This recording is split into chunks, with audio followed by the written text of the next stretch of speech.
Hey y'all, welcome back to another video. Today we're moving the chickens from the brooder out into the field and wanted to document that process. And apologies in advance for the windy sound quality throughout, but just wanted to document in the middle of the workflow and show you how we get it done. So let's get right into it.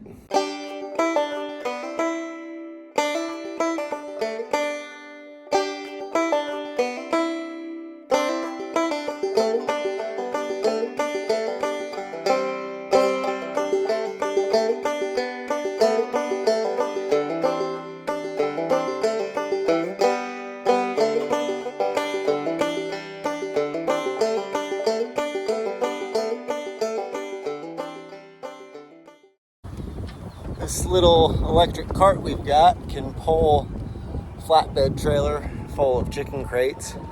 It may be too heavy for it if there were fully grown chickens in there, but we're going to use it to get them from the brooder out into the field.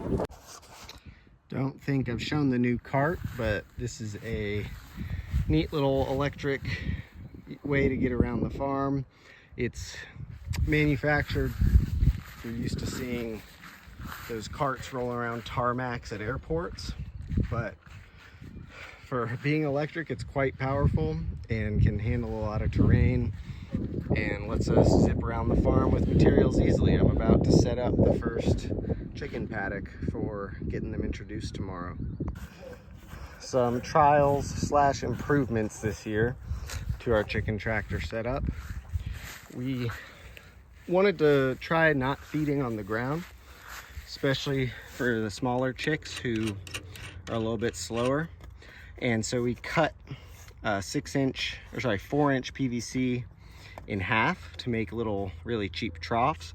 And then what this mechanism here does is we can raise or lower them depending on how big the chickens are in the field.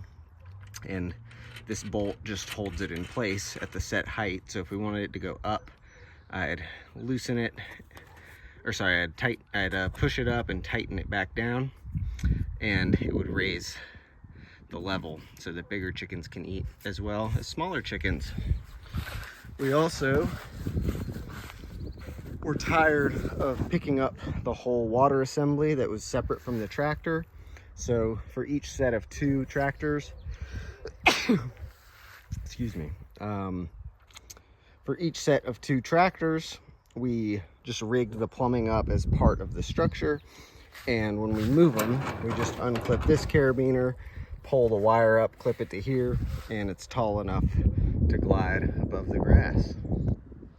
The way we've gotten water to our animals thus far in the farm, so I don't know if you can really see it, but there is a hydrant there.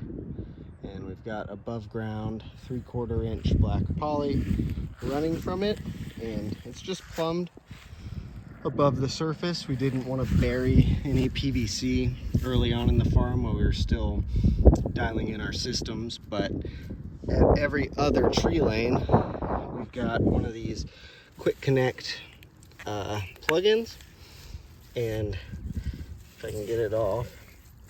All right, I got it off, and the way this works is there is just this male component that acts as a key into this quick plug-in. The male just threads on to any old garden hose, and we like to get these really high quality carts from Northern Tool and high quality hose.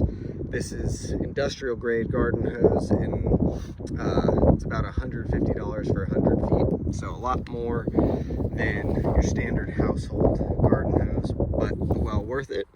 And you can see there's no water running through it, but when I plug in the male, water starts flowing, and it's an easy way, having this cart, to move it down. We've got 6 different plugins, each marked with a T-post across the pasture, and we can just reel in and reel out hose to get water very easily to the animals. We never carry buckets of water around this farm. So everything is set up and ready for the chicks to come out. They're looking really good in the brooder, and we're bringing them out tomorrow morning, which I'll continue to document. But I've tested all the plumbing. We start with the fence quite tight up against the chicken tractors so that they don't have much room to wander outside of their shelter while they're getting used to their new life. And over the first couple weeks, we just gradually bring this out, make the paddock bigger until eventually it spans the width between two tree lanes.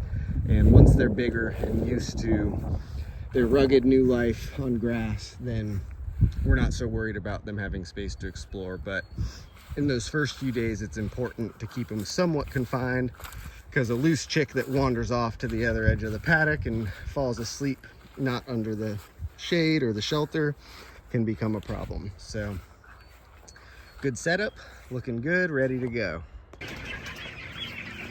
Got most of the chicks already loaded up, ready to go, and getting the last few.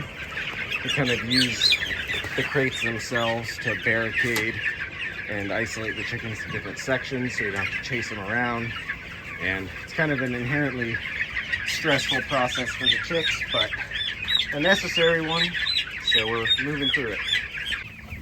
We unload from the cart, stage them inside the fencing, and then close the fence back up to let them out and count them as we go. So we have a good field count going into them being out here.